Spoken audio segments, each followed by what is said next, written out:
I was a kid, I didn't know what was normal inside that home.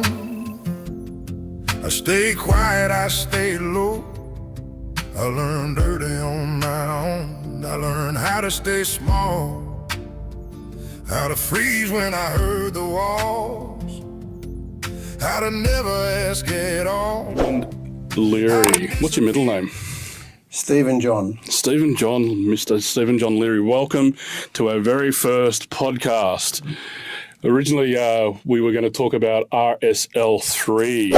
Lsr3. So, yeah, sorry about that. So, all you viewers who are watching our very first podcast, thank you very much for joining us. This is a big step for both myself and Ray to do this. We've never done this before as a pair, but we've always sat together and got other people's stories and that. So, Ray, tell us a little bit about, if we want to open up, I know that we discussed coming here on the train that we weren't going to dive too deep into that particular case, but tell us what the gist of it is. What was it? Because there was a press release, is that right?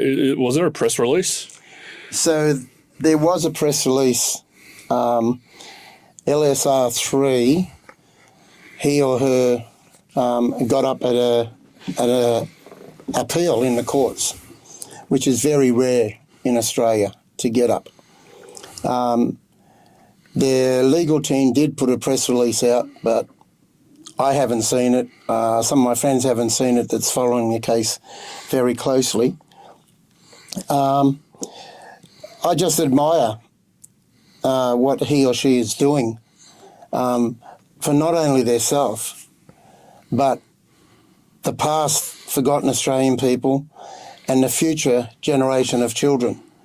People need to understand that the forgotten Australian people were taken into care for all the wrong reasons. You know, I think parents needed a lot more help. I think children should have been heard a lot more, and they weren't. Instead, they were put into these orphanages and these homes under the supervision of New South Wales government. Now, in my eyes, as an adult, I think I understand that when you take a person away, you know, you take them away for 6, maybe 12 months, teach them what you've done is wrong and let them go. But our New South Wales government had a law where they took my sisters and my brother away for their entire childhood.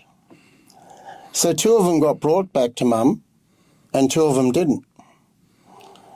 So I guess really what you're saying is that you've been an advocate now for almost over 30 years in relation to this particular topic.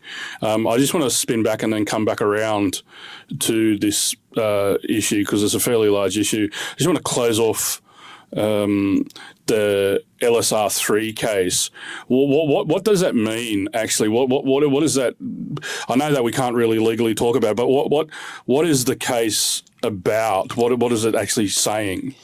I think it's letting other survivors know out there that Lsr3 has fought, you know, about getting justice over 4 decades.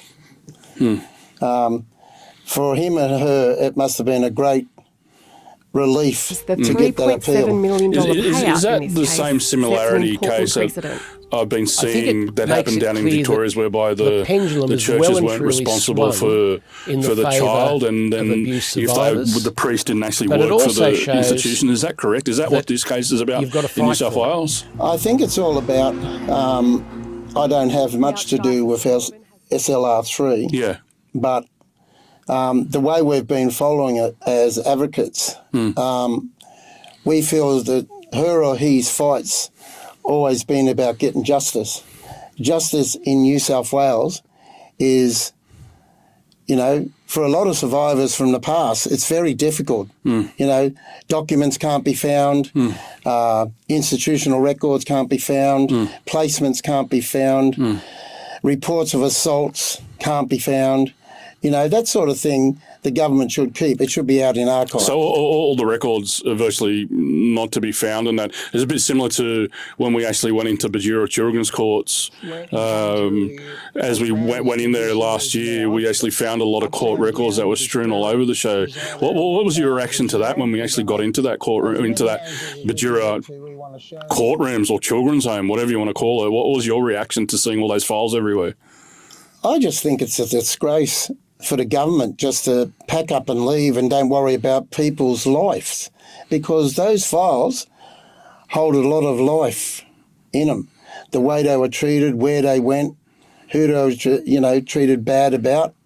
I was shocked, and Laurie was shocked as well, to have those documents still in that courtroom after being closed down for more than a decade. Yeah. You know, it was very hurtful to see that the government could just do that and think, is that all we're worth? Yeah. Piece of paper. I got to say, for me, like walking into there and seeing all those documents everywhere, graffiti everywhere, I mean, the place was built like a World War II bunker. And as you said, it's been abandoned for over a decade now, maybe even longer.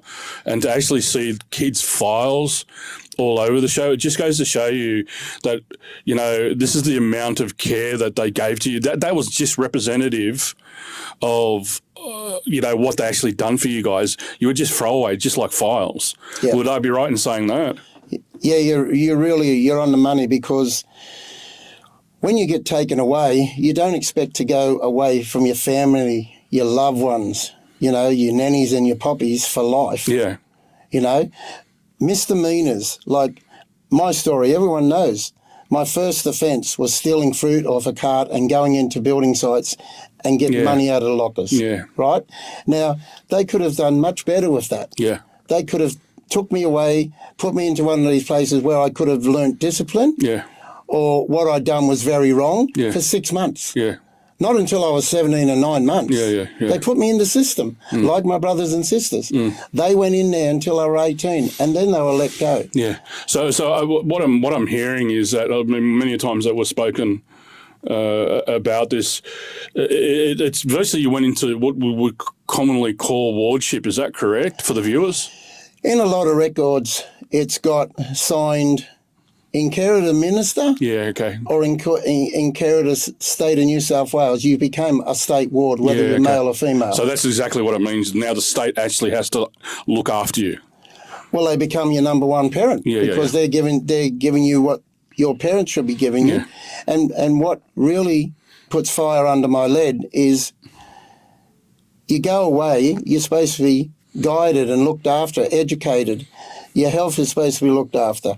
A lot of past survivors have told me terrible stories, and there's thousands of them.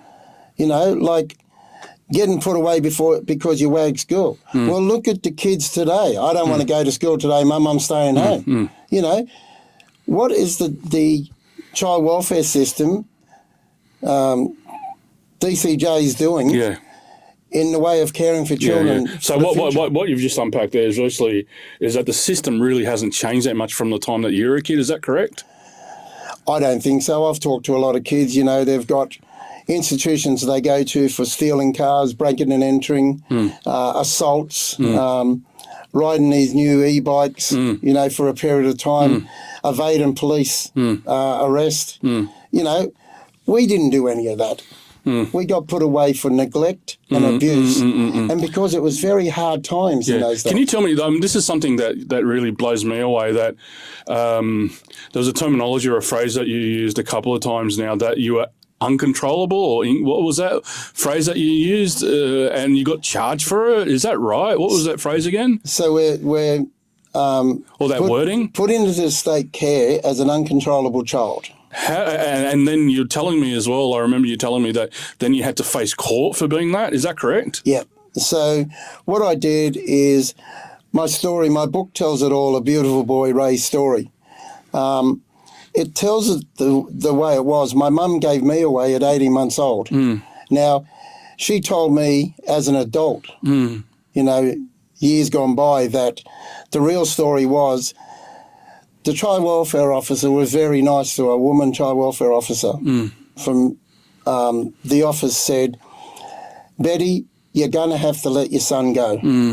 Your other children have been taken away for the same thing I'm here today to do with Ray. So again, let viewers know that that your mum was a fairly decent woman. Is that correct? She was very decent. She worked 3 days. So why do you think they targeted her then? What was the reason for that? Because it sounds to me that you had a pretty not stable, but pretty much okay. But I guess then, like, if you tell the viewers that what was the I guess the push factor, and many times you've spoken to me about it before, was your father. So your mother was a decent lady. Is that correct? She was a beautiful woman. Yeah. She was just mistreated. And look, what the child welfare did to her, instead of supporting her, instead of helping her with her children, they took her children away from her. Yeah, well. Now, all right. So viewers, just to let that sink into you, because they came and they removed Ray and his brothers and his sisters away from a mother that was loving and caring. Please let that sink in, because that's just just mind blowing. Sorry, Ray, go ahead. Go ahead. No, what I was saying is, at 18 months old, I didn't know this story, but when me and my mother talked about it in early 2000s, I found out a lot about my mother, that she was institutionalised while her father went over and fought in the war. Now, her and her sister that she'd never ever met went into a Catholic home. They're not Catholics, they were Church of England. But the state seen it fit to put her into a home until she was 15-year-old. Now, everyone's got a different story. Everyone's got something bad to say about the system and the way it ran back then. What we're trying to do as Forgotten Australians is get the story out, saying... Can I just stop you there? Remember, we're trying to change the phrase Forgotten Australians to Remembered Australians, guys. So just be aware that this is another thing that Ray's advocating on, is to have the name change. This is why myself personally have aligned myself with Ray, is because the name that was given for Forgotten Australians, let that sink in, guys. The name was done on purpose. So sorry, Ray, go ahead. Sorry. When you're taking a baby 18 months old and saying, look, you don't want him to go into state care, trust me when I say this lady will look after him. My mum was, she didn't know what to do. She was trusting this woman. And then apparently the time comes when she has to bring me up to a lady who was a carer for adopted kids or something like that, or until they found a placement for him. But Nanny ended up looking after me until I was nearly 6-year-old. There was rules when my mother took me to Nanny Sheen's, and those rules were, Raymond is going to be with me for a very long time. You don't live far from here, so I don't want you. Oh, wow. I don't want you coming and visiting him. Wow. When he goes to Did she have the right to say that to your mum? Did she have a legal right to actually lay that rule down for your mother not to come around and visit you? Well, this is what the child welfare put in mum's hands. It was either do this or put Ray into state care now. Yeah, well, so they gave her an ultimatum. Basically an ultimatum. Yeah, well, okay. Right? So, yes, she signed the document. Yeah, okay. Releasing me and giving me over to Nanny Sheen, which I ended up having some sort of upbringing because, as I got older, I was always calling her Nanny. I never used to ask where my real mum and dad is. It didn't even pass my mind. I just thought Nanny was who I was raised with. I've got to stay with Nanny. But as time goes on, Nanny got sick, and the day come that broke mine and Nanny's heart where Nan was sick and she needed to let me go back. Yeah, well. The child welfare was called, and my mother got a call to say, you can go up and pick Raymond up. Nanny Sheen. Did she know that you were with Nanny Sheen, or she knew that you were down the road, or she had no idea? She knew I was around the corner because she took me there. Wow. So and she dropped you off at Nanny Sheen's. Me and the child welfare lady. Yeah, wow. Went up there, and apparently Mum said, I handed you over to her. Yeah. Very emotional, very distressed. Yeah, wow. But you only lived 2 streets away from me, and I was not allowed. The rules were, I'm raising your son. Yeah. I will look after him. I will make sure he goes to kindergarten. I will make sure he goes to school. Yeah. So guys, you just again to let that also, I hate using this word, but sinking. I'm going to use it. Bugger it. Just only 2 streets up the road, or all that, and then not being able to see your child. Can you imagine the amount of anxiety that your mum had to go through? The amount of, I guess, even anger and loss. That's just incredible, guys. So Nanny Sheen was your carer for a number of years until she got sick, and then you were placed back into your mum's care. Is that correct? Yep. I was only about 2 weeks off my 6th birthday. They took me back to where Mum lived, which I was very shocked. 2 streets, and that's where my family were living. And I guess being at that age, you don't really comprehend that type of thing, do you? I didn't, but, being given back to what I endured for the next maybe 3 years was physical, emotional abuse, witnessing my mother being bashed. Yeah. So all the domestic violence and all that played out in your house and that. Well, guys, we're just going to stop and take a break for a minute, and when we come back and go on more of it. But again, too, please, help us get this podcast out. Please like and share it. We'll just take a short break and.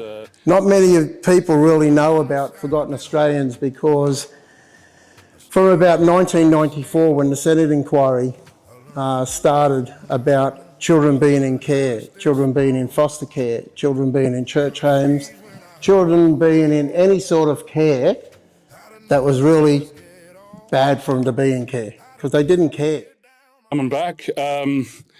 So, Ray, where were we? We're at the stage now that you hand it back to your mum and all stuff starts to go sideways at home. Is that correct? It does. Well, there was no pattern. I think I was placed at Crown Street Public School first. I stayed there until I got into major trouble, where I no longer went to Crown Street. I was institutionalised. One of the major reasons were Mum and Dad were working. There was no one home to look after me and my little brother. We just ran the streets like kids do. We went down to the park. They had parks where kids could go those days and actually play ball games or play, snooker, whatever there was in these council playgrounds was really good for kids. Unfortunately, I got myself into trouble where I'd been warned time and time again about staying out late at night, about not coming home before the lights went out. My mum tried to do the best she could with us, but unfortunately, I know now I was just so energetic when I come back to my parents. There was no structure, nothing like Nanny Sheen had for me. I was basically waiting and begging for a breakfast, lunch or a dinner, especially in school holidays when Mum had to work hard to put food on the table, because Dad sometimes would bring home a nice check and give it to Mum, and we'd have good food in the cupboards. But a lot of the child welfare people that come around, instead of helping my mother, I think they threatened her a lot more than helped her out. So you reckon that they put the hard word on her and told her that she wasn't doing a good job, or what was that? Help us understand that. Look, back then it was very hard for a family, especially a family that, had a father that was an alcoholic, a woman basher. I feel really sad in saying that, because that's what me, my brothers and my sister would have seen quite a lot when they come from Gunnedah to live in Sydney. They would have seen quite a lot of that, and that's why child welfare moved in.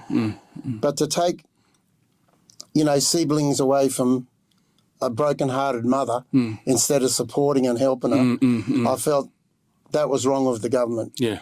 Then when I got into the system, I can understand now why Mum had difficulty trying to see all of us. Yeah. She tried her very best.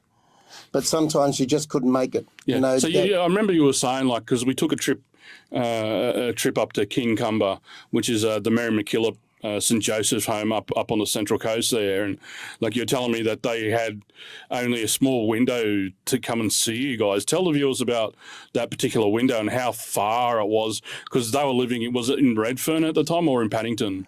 They were living at Darlinghurst first, and then they moved to Redfern. But to come and see me at Kincumber was like pack a lunch day, because it's a long trip. You had to catch the train from Central, get all the way up to Woy Woy, catch a boat across to where Kincumber was, visit me for an hour and a half, and then catch a boat back, and then catch a train back to Sydney. So it was like an all-day trip. It was a full-day trip. And a lot of parents would agree with me.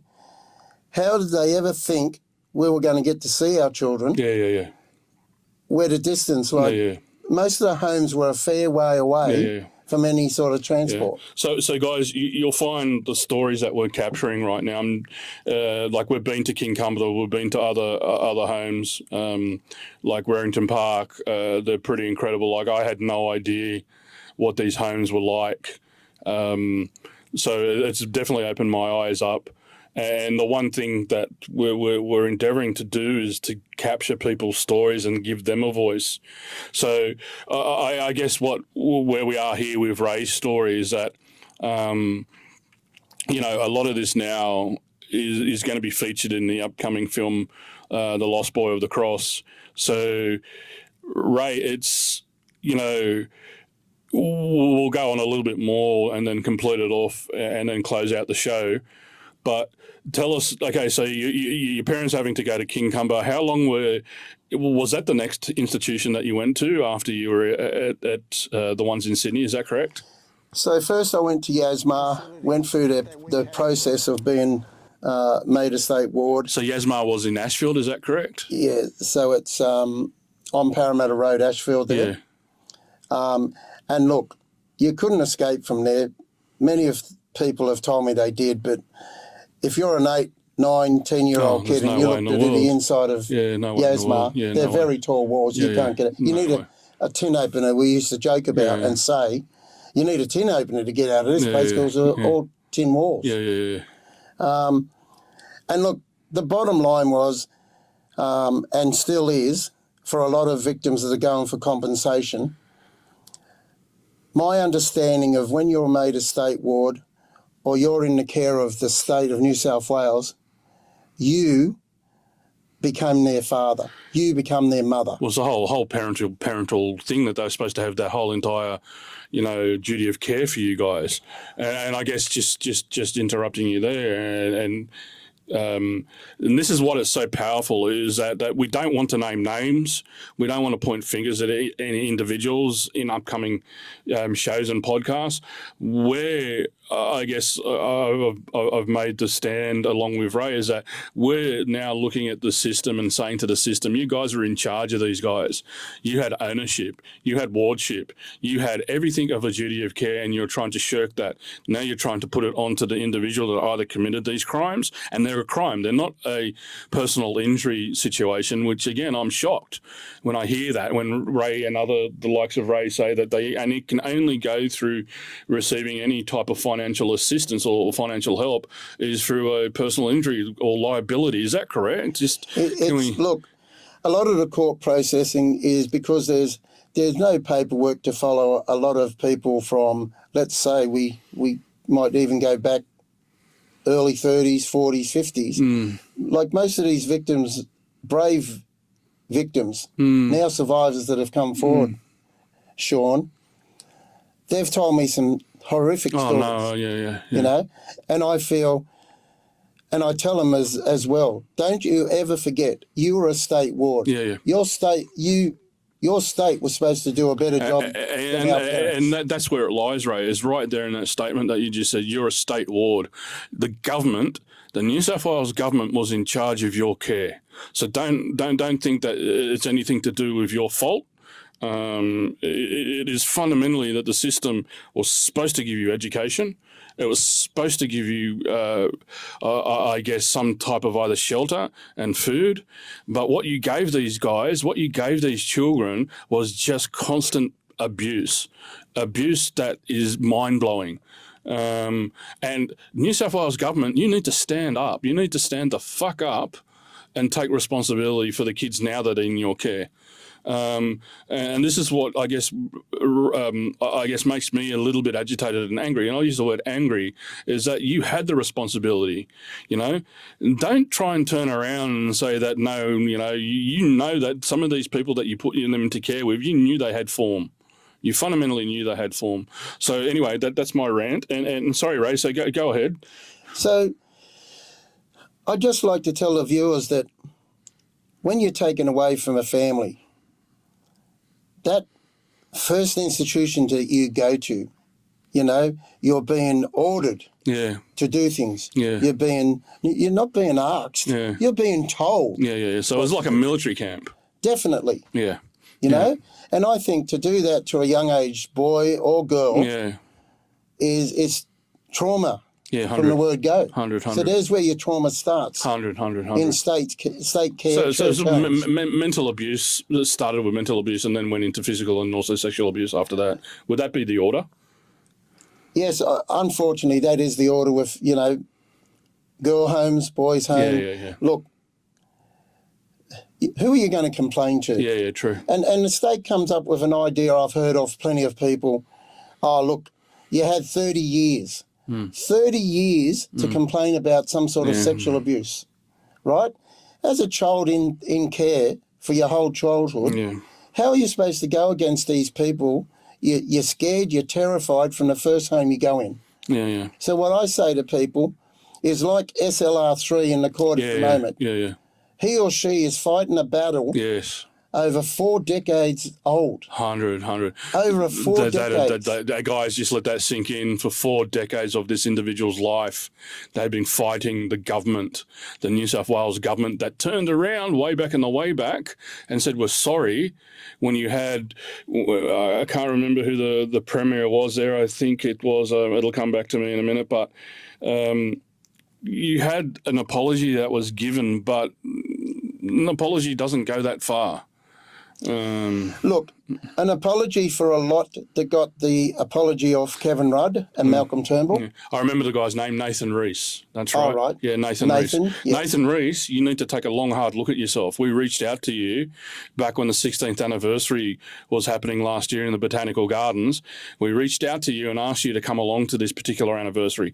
Where the fuck were you? Why didn't your office reply back to us? We're going to start to get nasty now with you blokes, because the fundamental thing is that right now we're getting a voice. We're getting a voice right now, and the thing is you better stand up and start listening to these people and also to the kids. So yeah, let's go. Let's finish off with RSL3. Let's close the show. Yeah, SLR3. Sorry guys. Let's close off with the show, and I want you to make a final statement about this, and then we'll do the wrap up. So what's the final statement for SLR3? What's your take on it? I'm wishing her or him all the best. I think we're all on his side, her side. You know, the strength that you've shown to get, you know, an appeal up in a high court, you know, it's a victory not only for yourself, but for other victims behind you and also for the future of your kids in front of you. You know, it's putting accountability back on the state of New South Wales. And that's the word who took you into care. Yeah, 100. Right? They took you into care and they failed. And now they want to give you a little bit of money and say, we're sorry. Yeah, Lord. That's where the rub hits, guys. That's really where the rub hits, is that, you know, we'll give you a bit of money, now take a hike. I mean, that's ridiculous. I've seen this time and time again now. I've been working closely with Ray now for the last 2 years. And let me tell you, there's some stuff there that I just go, nod my head and just want to go, you are kidding me. It's worse than a sick joke. So we're going to end up wrapping it up there, Ray. What is it like for you now? What does I guess the future look like with us doing these types of podcasts and getting people's stories?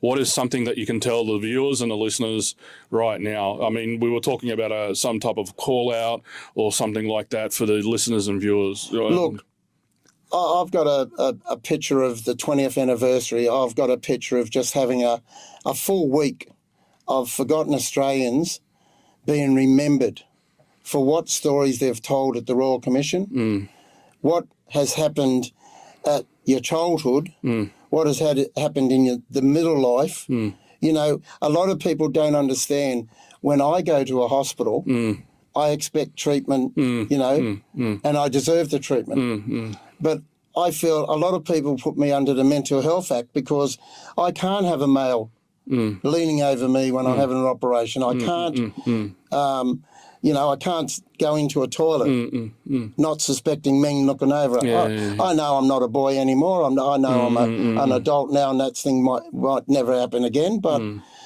I'd just like to tell the viewers there will be a call out, and it'll be a big call out to get the 20th anniversary of our apology recognised when it comes about. I think it's another 3 years, and I hope I'm around. Yeah, no, you'll be around. All I mean, right, as I keep on saying to you, brother, as I keep on saying, we joke. I joke with the brother, right? I joke with the brother. This man that's in front of this camera right now, guys, and also you're listening to through the podcast, he should be fundamentally dead, like DEAD. What he's gone through last night and today, let me tell you, 8 kilos, and I'll just leave it at that. 8 kilos, it's gone. But anyway, Raymond Leary, again too, man, I'm really looking forward to us getting these podcasts out there. I'm really looking forward to also our upcoming TAFE talk. I think we're pretty excited about that. We've got some really good people that have come on board to help us to get this talks underway. I'd like to thank TAFE New South Wales as well for allowing us to come into your space and sharing with your students this talk. I also want to thank everyone else that supported us with the rehearsal. That's getting great reviews at the moment. The story about Ray and also Laurie Higgins, every time they rock up to a venue, there'll be hardly anyone there. So again, too, I'd like to thank the guys down at the Kangaroo Valley Film Festival Collective for voting us and getting us across the line. My first win as a director. It looks like we're going to also go to the Short Film Festival down in Hobart. So Ray Leary, mate, again, thank you so much. This is the podcast. This is the failed system. Wrap it up, Ray. Thanks again, guys. Please share and subscribe and listen to what the voice is saying. The system failed us once. It's not going to fail us again. Raymond Leary, thank you very much, guys. Please, do the right thing. Help us pump this out. Take care. God bless. We'll see you on the other side. Thank you. I didn't get told. I didn't get comfort. I learned control.